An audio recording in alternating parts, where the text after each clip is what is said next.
To SoccerBallz, yeah. And on the line, we have got Brandon from Top Odds for our weekly segment for looking at all the best odds for football and sporting. Top Odds is the place to go. How's it, Brandon? How you doing, mate? How's it, guys? How are you? Good, thanks. Yeah, no, can't complain. So, Brandon, let's have a look. Let's have a look for the week ahead. Where do you want to turn my eye to? Okay, obviously the place to start this weekend is English Premier League, and we'll get in a massive game between Man City and Manchester United. It's the Manchester Derby. I don't know who you guys support in this. Just from a betting point of view, let's let you guys know that Man City are at home. Yeah. They are favourites. They are with both bookmakers 8 to 10.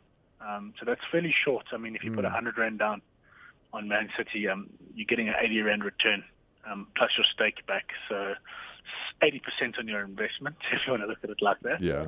And Man United were the away side.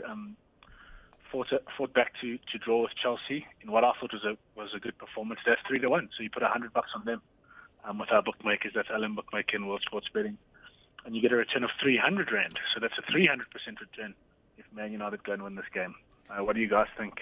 You know what? You might have to take your Manchester City hat off their comfort and say that there's value in that. I think so. Look, I think so. I'm not sure who is Man United missing any players. I think Falcao will be back. That was the only real big name that was missing, and obviously Wayne Rooney will be back. He served his suspension now, so he'll be back. So it'll be a beefed up Man United side in terms of their attack. The problem is with Manchester United is their defense, I think. And this Man City attack, I think, are a little bit more potent than Chelsea are without Diego Costa. And they could put a few past us, but it might just be a 4-3 result with the two attacking sides. Players that they've got in attack. Exactly. I mean, that's just such a dangerous thing about Man United because they'll always have a team out this season under Van Gaal that can score a lot of goals against anybody. Really, I think when you look at it, so you think, oh man, if you give me odds to 3-1 on Man United, I might even have a pop on them. I might even do that, even though they have been inconsistent. Yeah. I think the draws Chelsea gave them massive confidence. Yes. To come back from 1-0 down, that's the Man United of old to score in the 90th minute. Something from that. So, I mean, we're going into the fixture on a high, whereas you can say City are going in on a low. They haven't won for a while. They lost in the Premier League last weekend. So, it's going to be very difficult for them. But they are at home, and you expect them to win. I'm not putting my money on an 8 to 10. I'll wait and see what happens in running. In that one. If I can turn your guys' attention closer to home, and that's obviously the ABSA Premier League, the PSL.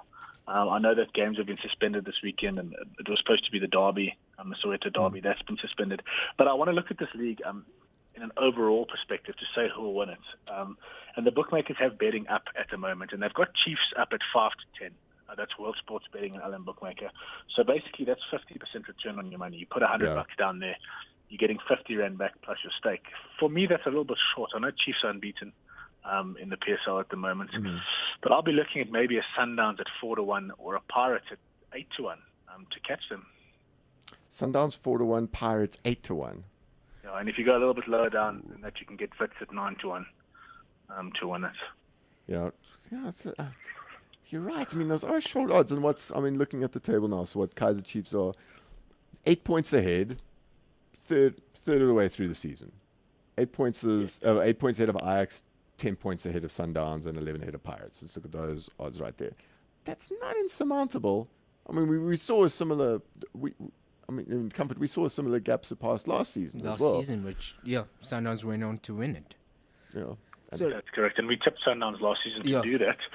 But I don't know if Chiefs not being in Africa this year, if they're a little bit more resilient than they were last year. I don't know if that'll have a bearing on it. Oh no, they are. They're playing in a Kev, and are they? Kaizer Motaung confirmed a couple of weeks ago that they'll be taking part. Okay. But then again, with Chiefs, from now on until January transfer market, they don't really have a striker. Bennett Parker is still playing with an injury. Kingston Nkata, he's on and off. He hasn't scored in a while. It's a sticky period for Chiefs as well. Yeah. Because and now with the Derby postponed as well, it doesn't help the fixtures that as well. I think there's a little cheeky sport coming up. I agree with Comfort. He's saying they don't have a striker and whatever. But what I want to get out of Comfort is who's going to catch them. I know, but who's going to catch them? You have to, give us someone. My heart says Orlando Pirates because I'm a fan.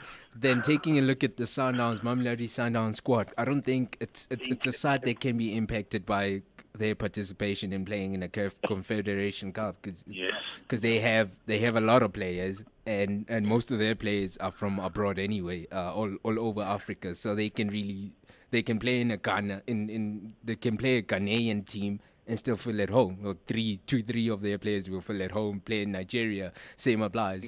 Coming back to South Africa.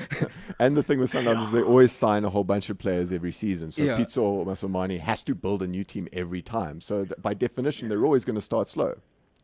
So, true. Good point. I don't know if they can defend their title. They're at 9-2, like I said, just over 4-1. I'll be looking at Wits or Pirates and probably leaning towards Wits at 9-1 if anyone's going to catch anybody. Although, I mean, it's a third way into the season, and for all we know, anyone can win it. But I'm not going to be putting my money on Chiefs to stay at the top. I think they will falter a little bit. And like Comfort, I have the same problem. I don't know who's going to catch them. Yeah. Oh, so if you're a punter out there that feels like a punt against Chiefs, there is people offering a lot of money here. You can make a lot of money if you're willing to bet against Chiefs. Well, would I bet with Chiefs? No, not my own money.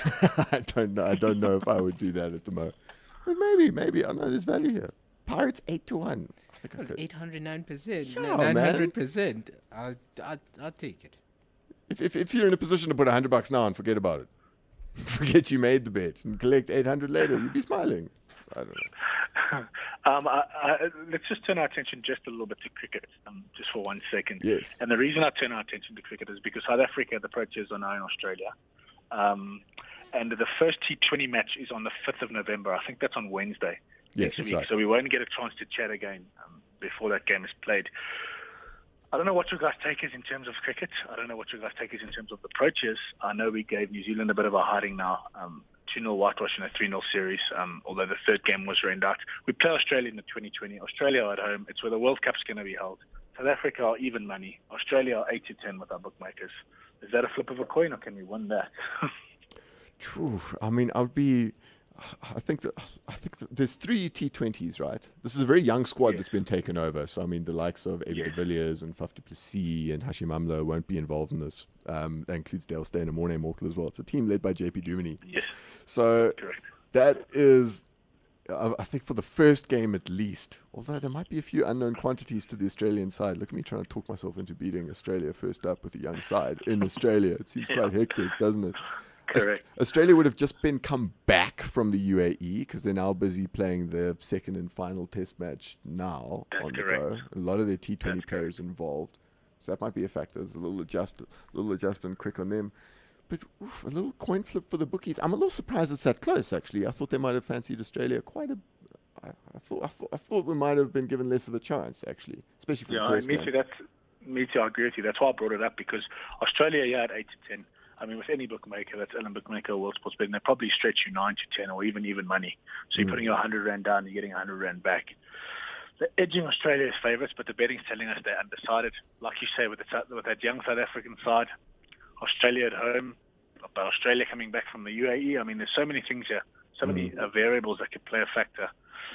Maybe stay out. I thought I'd just mention it to see what you guys thought.